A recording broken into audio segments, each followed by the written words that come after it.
오디오 증폭기 설계에 필요한 기본 개념을 학습해 보겠습니다. 우리는 오디오 증폭기를 OP-앰프, 연산 증폭기로 설계합니다. 그래서 연산 증폭기의 다양한 성질을 공부를 해야 합니다. 이 연산 증폭기의 성질을 이해하기 위해서 먼저 연산 증폭기와 확연히 다른 특성을 가진 전력 증폭기와 비교를 해 보겠습니다.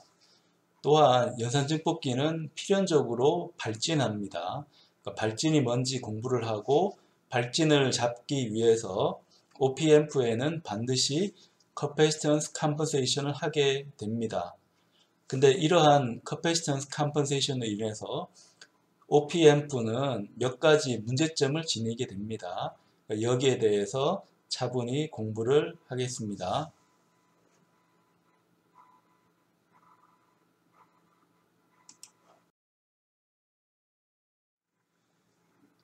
연산 증폭기부터 알아보겠습니다.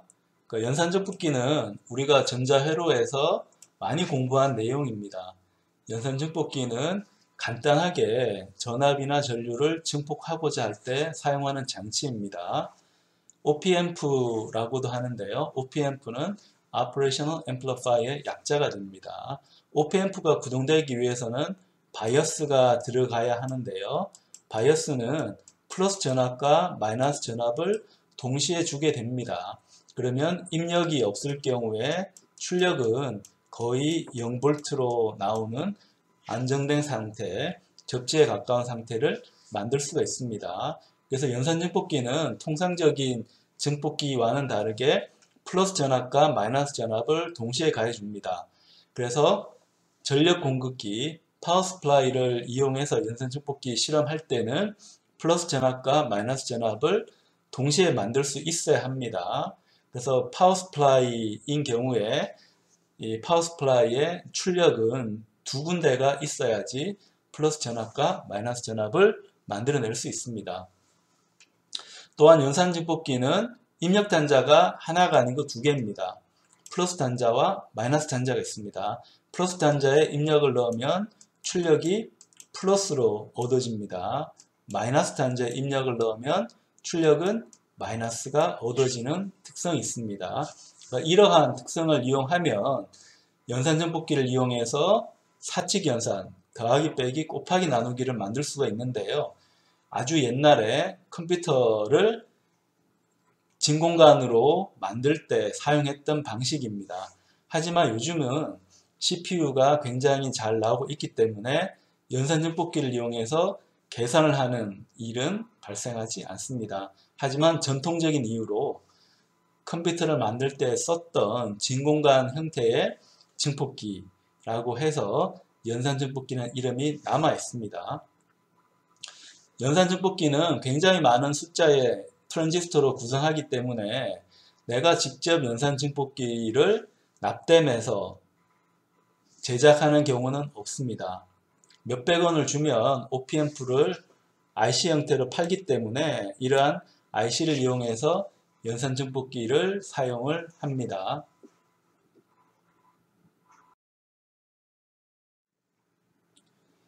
전력 증폭기에 대해서 알아보겠습니다. 전력 증폭기는 HPA라고 보통 이야기를 합니다. HPA는 High Power Amplifier의 약자가 되겠습니다. 이 약자 하나씩 따내서 HPA라고 부릅니다. 우리가 전자공학 분야를 공부할 때 HPA를 만나기는 어렵습니다. 우리는 주로 밀리와트 정도의 굉장히 낮은 전력을 다루고 있습니다. 흐르는 전류도 밀리암페어 정도, 다루고 있는 전압은 볼트 정도를 다루고 있기 때문에 우리가 다루고 있는 장치의 출력은 그다지 높지는 않아요. 그래서 우리가 다루는 대부분의 증폭기는 전력 증폭기가 아니고 통상적인 증폭기입니다. 하지만 특별한 경우에는 전력 증폭기를 사용해야 됩니다. 언제 사용할까요? 이러한 전력 증폭기는 큰 출력을 얻고자 할 때 사용을 합니다. 대부분 통신 시스템에서는 송신기 쪽에 전력 증폭기를 사용을 합니다. 송신기를 이용해서 RF에서 만든 전류를, 굉장히 높은 주파수의 전류를 공기 중으로 방출을 해야 됩니다. 우리가 전자파 복사한다, 전파 방사한다 이런 표현을 쓰는데, 자, 공기 중으로 전파를 쏘려고 하면 큰 출력이 필요합니다. 이때 사용하는 소자가 HPA. 여기 생긴 것처럼 이렇게 생긴 HPA를 사용하게 되면 큰 출력을 만들어서 내가 공기 중으로 전파를 쐈을 때 멀리까지 도달될 수 있습니다. 자, 이러한 전력 증폭기는 트랜지스터를 이용해서 만들어 주는데요. 우리가 많이 봐왔던 트랜지스터와는 모양이 다르게 보입니다. 자, 여기에 있는 회로가 전형적인 HPA 회로입니다.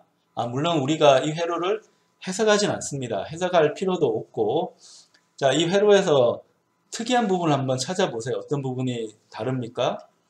자, 여기 보면 모양이 뭔가 반복되고 있죠. 자, 반복되면서 어떤 위치에서 연결이 되어져 있나요? 자, 우리 트랜지스터를 보면 이 부분 화살표 있는 쪽이 이미터죠. 이미터는 전류가 많이 흐릅니까? 적게 흐릅니까? 이미터에는 전류가 많이 흐르죠. 이 많이 흐르는 전류가 어디로 가나요? 출력으로 갑니다. 근데 이런 게 하나가 아니고 같은 모양이 여러 개가 있나요? 여러 개가 어떻게 연결되어 있나요?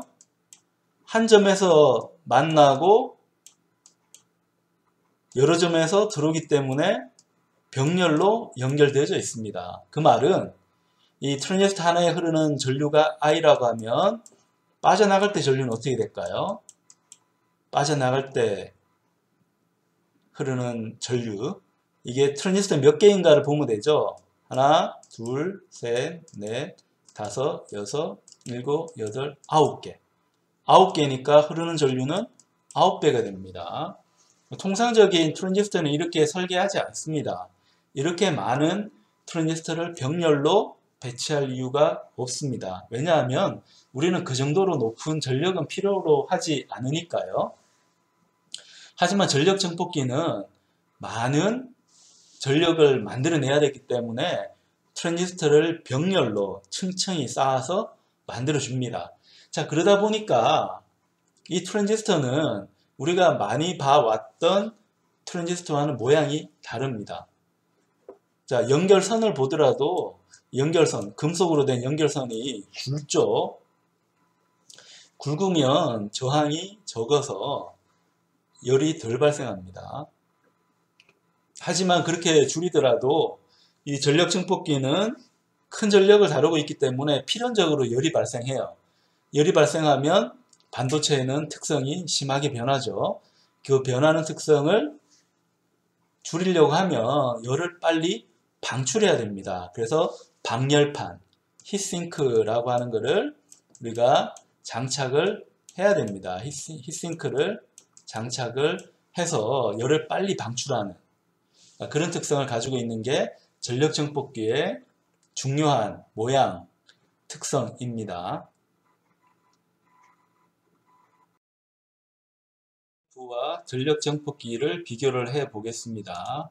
먼저 OP앰프와 전력 증폭기의 비슷한 점, 유사한 점을 알아보도록 하겠습니다. 자, 우리가 전력 증폭기와 OP앰프를 비교하는 이유는 명확합니다.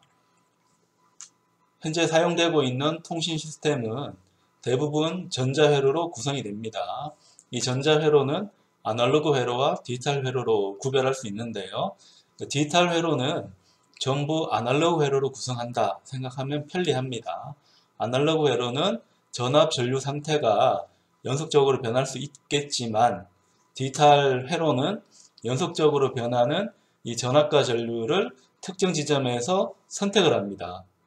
그러니까 어떤 전압 이상은 하이, 어떤 전압 이하는 로. 예를 들면 0V하고 5V를 기준으로 해서 2.5V 이상이 되면 하이라고 정의하고 2.5V 이하가 되면 로라고 정의합니다.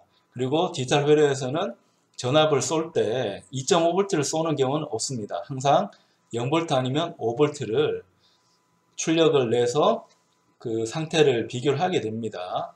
자, 이러한 이제 통신 시스템을 구성하는 중요 소자인 아날로그 회로를 우리가 꼭 공부를 해야 되는데요. 이 아날로그 회로를 구성을 하는 중요한 소자가 트랜지스터가 되겠고, 트랜지스터를 이용해서 만드는 중요한 소자가 증폭기입니다.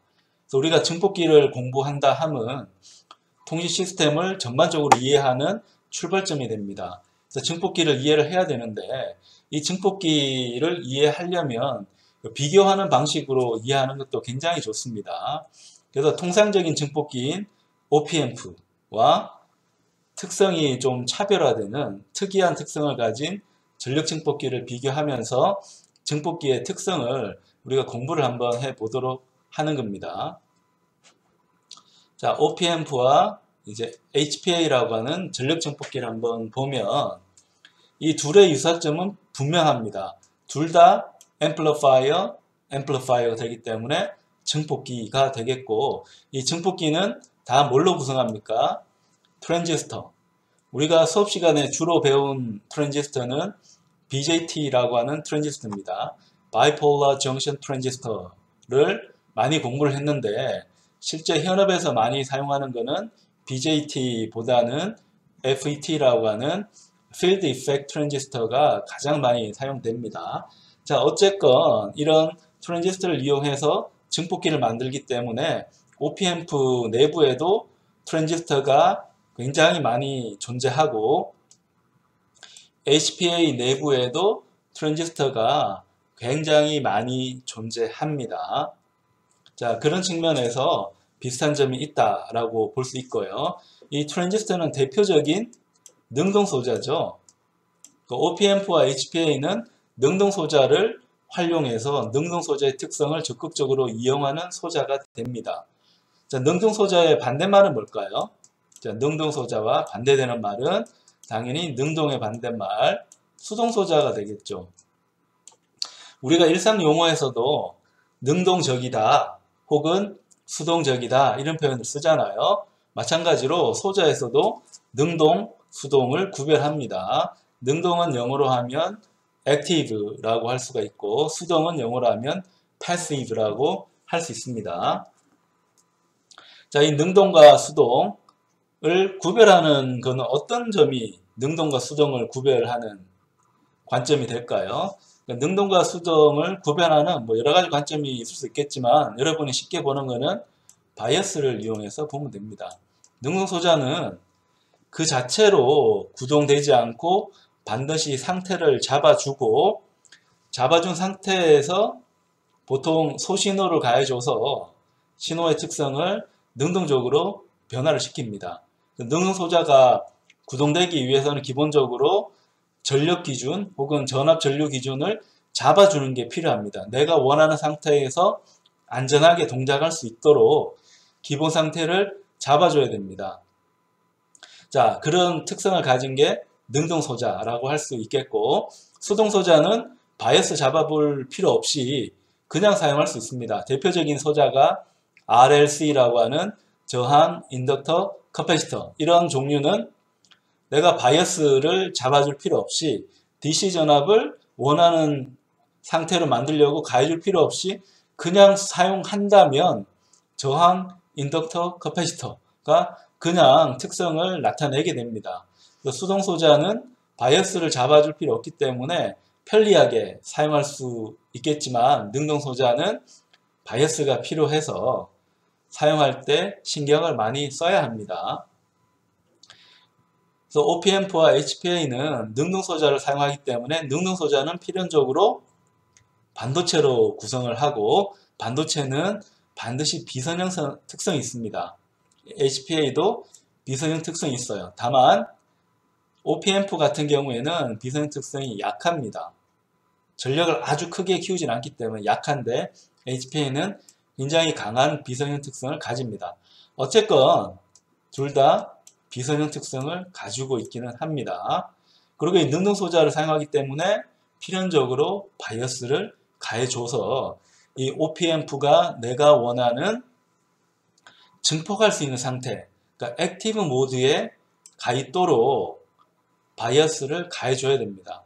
HPA도 내가 원하는 특성에 가 있도록 바이어스를 가해줘야 됩니다.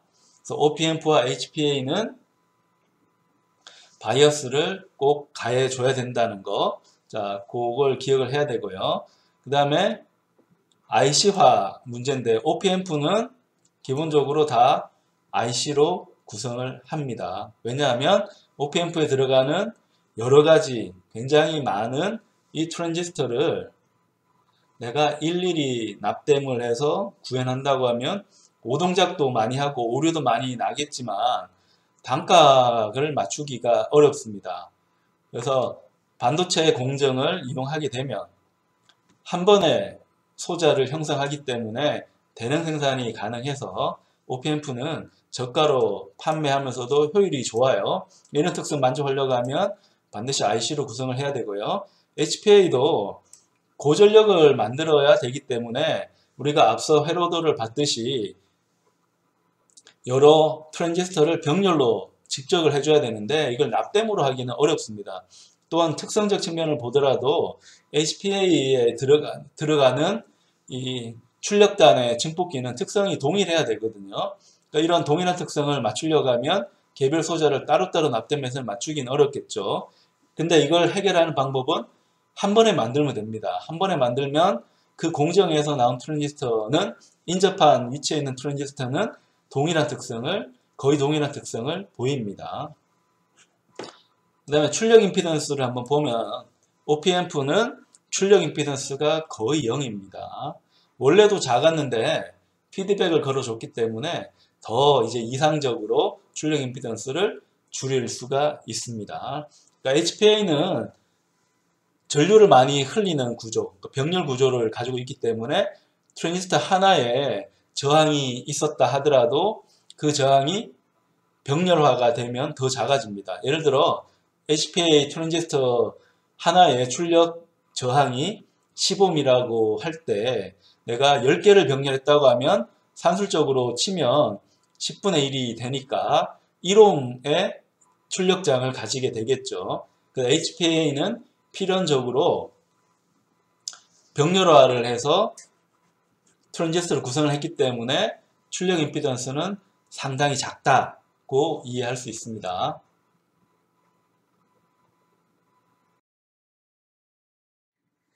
OPMP와 전력 증폭기 HPA의 차이점을 보도록 하겠습니다. 극명한 차이점은 증폭에 있습니다. OPMP와 전력 증폭기는 증폭기라는 측면에서 동일하긴 하지만 자, 어떤 증폭기냐 했을 때 차이가 있습니다. HPA부터 살펴보자면 HPA는 무조건 전력 증폭용입니다. 그러니까 DC인 경우 전력은 전압에다가 전류를 곱해서 정의를 하는데요. 자, 전력 증폭기는 전력을 굉장히 크게 키우기 때문에 사용하는 전압은 거의 바이어스 전압하고 동일합니다. 우리가 바이어스 전압을 5V를 걸면 이미 전압은 5V가 증폭이 되어져 있는 상태입니다. 그래서 내가 전력을 올리고 싶으면 유일한 방법이 전류를 올리는 방법밖에 없습니다.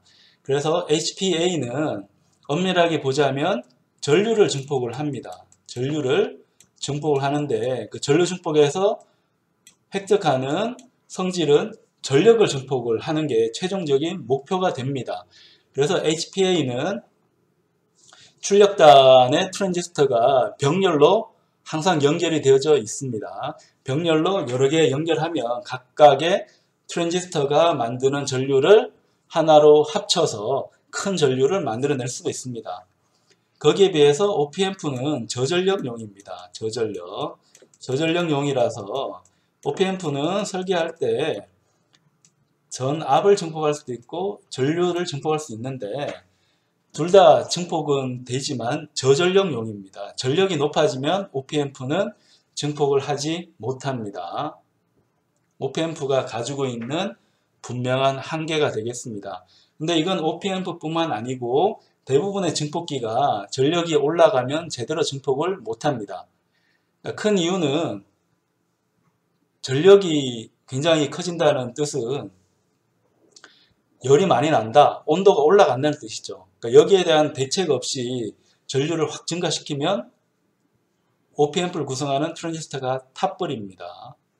타기 때문에 OPMP는 내부적으로 전류를 차단하는 기능을 가지고 있습니다. 뭔가 대단한 기능인 것 같지만 별게 아니고 저항을 하나 넣어두면 전류가 저절로 차단이 됩니다. 이게 옴의 법칙이죠. 저항의 의미입니다. 저항을 넣으면 전류가 저절로 줄어듭니다. 그래서 이 차이점을 보면 온도에 대한 대책에 가장 편한 건 방열판입니다. 방열판. OPM프는 저전력용으로 쓰기 때문에 온도에 대한 대책이나 뭐 방열판을 붙인다거나 이런 경우는 없어요. 붙일 필요가 없습니다. 근데 HPA는 반드시 고려해야 됩니다. 고출력용으로 사용하기 때문에 열이 많이 납니다. 쉽게 열을 빼는 방법은 방열판을 붙이면 됩니다. 근데 방열판을 붙인다고 해서 열이 항상 줄어드는 건 아니기 때문에 열이 기본적으로 있다 생각하고 증폭을 해야 합니다. 그래서 HPA는 설계가 까다롭습니다. 자, 대역폭을 보자면 OPM프는 증폭도는 굉장히 높거든요. HPA보다는 증폭도가 굉장히 많이 높은데 증폭도가 높은 만큼 발진이 잘 생깁니다. 그래서 OPM프는 이 발진을 잡기 위해서 내부에 커패시터를 쓰는 게 있기 때문에 대부분 OPM프는 다 협대역 동작입니다. 킬로헤르츠 근방에 주파수까지만 증폭이 가능하고 메가헤르츠는 OPM프로 증폭하는 게 불가능합니다. 근데 HPA는 원하는 대로 다 있습니다. 저주파, 킬로헤르츠 증폭이 필요하면 킬로헤르츠 증폭을 사용할 수가 있고 기가헤르츠가 필요하면 기가헤르츠에 대한 고출력 증폭도 가능합니다. 굉장히 다양한 대역에서 사용할 수가 있는 게 HPA의 중요한 특징이 되겠습니다. 다음으로 고조파라고 하는 개념이 있습니다. 고조파는 내가 기준으로 사용하는 주파수, 예를 들어 내가 1MHz를 사용한다고 하면 1MHz의 정수배에 해당하는 게 고조파가 됩니다. 하모닉스라고 하는 건데 이 고조파라고 하는 개념은 푸리의 급수를 공부하면 항상 만나는 내용입니다. 현재 내가 기본 주기 신호를 사용한다 하더라도 여러 비선형 소자를 통과하게 되면 내가 만들지 않았던 주파수도 생겨납니다. 근데 OPM프는 워낙 저전력용으로 사용하기 때문에 고조파가 생성되는 경우는 거의 없다고 보면 됩니다. 물론 OPM프는 비선형 소자인 트랜지스터를 만드니까 비선형성 때문에 약간의 높은 주파수 성분이 생기긴 하지만 거의 없다고 봐야 되고요. HPA는 기본적으로 고조파가 생깁니다. 워낙 출력이 크기 때문에 내가 사용하는 기본 주파수 이외에도 2메가, 3메가, 4메가 이런 주파수들이 생기고 이건 심각한 문제가 되기 때문에 이 고주파에 대한 억제책이 반드시 필요합니다. 자, OPM프 혹은 HPA 이런 장치들에는 필터를 쓰는 경우가 대부분인데요. 필터를 왜 쓰는지도 차이가 납니다. OPM프는 증폭도가 높기 때문에 그러니까 전압 증폭도 같은 게 굉장히 높기 때문에 이 높은 전압 증폭도로 인해서 일어나는 발진을 꼭 제거해야 됩니다. 제거하기 위해서 필터를 사용하는데 뭐 거창한 건 아니고요. 커패시터를 입력과 출력 쪽에 병렬로 하나 달아줍니다. 그러면 발진이 잘 억제됩니다. 대신에 이런 걸로 인해서 높은 주파수를 증폭하는 것은 굉장히 어렵습니다. HPA는 기본적으로 너무 높은 출력을 사용하기 때문에 내가 쓰는 주파수가 아니더라도 더 높은 주파수가 생깁니다. 이 고조파를 반드시 억제해야 됩니다. 근데 내가 쓰는 주파수도 아닌데 왜 억제해야 될까요? 왜냐하면 내가 허가받은 주파수 이외의 신호를 발생시키게 되면 다른 서비스에 간섭으로 작용하게 되고 이게 너무 크다고 하면 다른 서비스가 제대로 운영될 수 없겠죠. 근데 주파수는 굉장히 비싼 자원이거든요. 이걸 엉뚱한 서비스에서 망가뜨린다고 하면 피해가 막심하겠죠. 그래서 내가 허가받은 주파수 이외는 사용할 수가 없습니다. 그래서 HPA에서는 기본적으로 고조파를 필터 이용해서 꼭 억제를 해 주어야 합니다. OPM프의 발진 특성에 대해서 알아보겠습니다. 그러니까 발진이라고 하면 입력을 넣지 않았는데도 특정한 주파수가 저절로 생기는 그런 현상을 발진이라고 합니다. OPMP는 기본적으로 발진하는 증폭기입니다. 그래서 OPMP를 사용할 때는 어떻게 하면 발진하지 않게 할 건가 하는 게 중요합니다. 자, 여기 있는 그림을 한번 봅시다. 이 그림을 보면 뭔가 사인파처럼 보이는데 세밀하게 보면 안에 또 다른 높은 주파수 신호가 섞여 있는 걸 볼 수가 있죠. 이런 현상이 발진이 일어났을 경우에 우리가 관찰할 수 있는 중요한 현상입니다. OPMP의 발진을 이해하려면 발진이 왜 생기는가를 봐야 되는데 증폭기는 기본적으로 발진합니다. 그러니까 증폭이라는 부분하고 발진이라는 부분은 증폭기가 가지고 있는 기본적인 속성입니다. 우리가 흔히 증폭기라고 하지만 발진기라고 하더라도 큰 문제는 없어요. 증폭기와 발진기는 생긴 모양이 똑같습니다. 다른 게 아니고 같은 겁니다. 같은 건데 내가 증폭하게끔 설계하는가, 그렇게 하면 증폭기가 되는 거고 발진하게끔 설계하면 발진기가 될 뿐입니다. 그러면 이건 어떤 경우에 이런 게 생기는가 하면 피드백이라는 현상 때문에 생깁니다. 그러니까 피드백은 출력이 입력으로 연결되는 건데 우리가 공부했던 CE 증폭기를 한번 봅시다. 여기가 입력이죠. 여기가 출력입니다. 이 출력이 입력으로 연결이 되나요? 안 돼 있는 것 같죠? 근데 됩니다. 출력은 여기만 출력이 아니고 컬렉터에 전류가 흐르니까 출력이 생기는 거잖아요. 그래서 여기에 있는 2m 저항은 출력에서 영향을 주는 소자이기도 하고 내가 이 베이스단에서 전압을 보면 2m 단에 저항이 걸리는 전압이 또 보이죠. 그래서 입력에도 보이고 출력에도 보이기 때문에 2m 쪽에 있는 저항은 피드백 저항입니다. 근데 피드백은 포지티브 피드백이 있고 네거티브 피드백이 있습니다. 이거 잘 따져보면 여기에 있는 저항은 네거티브 피드백을 걸어주기 때문에 증폭기의 특성을 안정화시키는 굉장히 이제 고마운 피드백입니다. 근데 어떤 조건에서는 네거티브 피드백이 일어나지 않고 포지티브 피드백이 일어납니다. 그걸 설명하는 게 요 그림인데요. 요걸 발견한 사람 이름을 따서 바르카우센 발진 조건이라고 하는데 그러니까 독일의 이 물리학자 이름을 따서 지어진 특성입니다. 그러니까 발진이 왜 생기는가 하면 자, 출력에 있는 신호가 어떤 이유든 입력으로 들어가는데 동의상으로 들어가는 게 중요합니다. 동의상. 그러니까 예를 들어 내가 신호가 0도로 왔는데 운 나쁘게 출력에서 180도가 되었다 하더라도 피드백을 돌면서 180도가 더 붙어서 360도로 돌아오면 입력에서 볼 때는 동의상이죠. 이 동의상으로 돌아오는 성분이 작으면 괜찮은데 이게 1이 됐다고 하면 1이 들어갔는데 다시 돌아서 1이 또 옵니다. 그럼 2가 되죠. 근데 여기서 끝나는 게 아니고 다시 2가 한 바퀴 돌아서 4가 됩니다. 계속 커지죠. 계속 커져서 결국에는 입력이 없더라도 출력이 발생할 수는 없는 건데 사실은 모든 장치에는 다 잡음이 있습니다. 미약한 그 잡음이 점점 커져서 내가 준 입력은 없지만 잡음으로 인한 입력이 포지티브 피드백을 받아서 계속 입출력을 반복하다 보니까 발진이 일어나는 겁니다.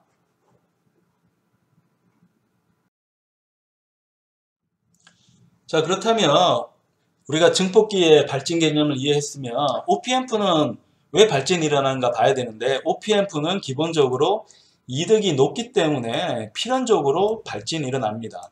이득이 높으면 발진 가능성도 높아집니다. 왜냐 하면 자, 발진에서 중요한 부분은 출력에서 입력으로 돌아오는 신호가 중요하다고 했죠. 근데 돌아오는 신호가 1보다 크면 들어오는 신호가 1보다 크면 넣어준 거 대비 출력이 1보다 크면 돌아왔을 때 피드백 됐을 때도 1보다 클 가능성이 크죠. 근데 입력 대비 출력이라는 거는 뭐예요? 얘는 AV잖아요. 얘가 정말 굉장히 크면 OPMP 같은 경우에는 전압 증폭도가 보통 한 1000배 정도 되니까 엄청나게 큰 거거든요.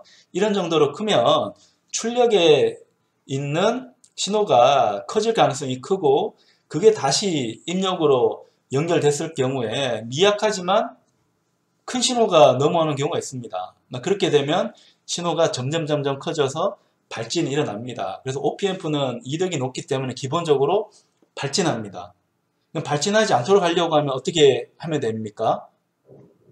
증폭도를 줄이면 되죠. 증폭도는 어떻게 줄여요? 자, 여기에 있는 난인버팅 모드를 보게 되면 난인버팅 모드는 증폭도가 어떻게 됩니까? AV는 1 더하기 RG. 자, 여기에 있는 저항을 이용해서 RF로 나눠주면 되잖아요. 여기가 증폭도인데, 그러니까 RG는 그대로 놓고 RF를 굉장히 줄이면 어떻게 될까요? RF를 줄이면 증폭도가 줄겠죠. 근데 이 RF 자체를 줄여버리면 OPMP의 증폭도가 줄어드는 문제가 있습니다. 증폭하려고 OPMP 썼는데 증폭도를 줄이면 안 되잖아요. 자, 그래서 나온 개념이 커패시터를 다는 겁니다. 커패시터는 DC에서는 거의 오픈처럼 보이고 굉장히 높은 AC에서는 숏처럼 보입니다.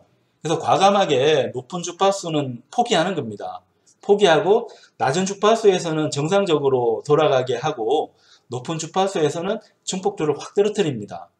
그렇게 되면 높은 주파수 신호가 피드백 걸려서 증폭을 하려고 해도 이 피드백이 일어나는 부분에 감쇄가 너무 심하기 때문에 발진이 잘 일어나지 않겠죠. 그래서 커패시터를 피드백 시켜서 증폭도를 확 낮춤으로써 발진이 일어나는 조건을 없애려고 하는 게 커패시턴스 컴pensation의 기본적인 개념이 됩니다.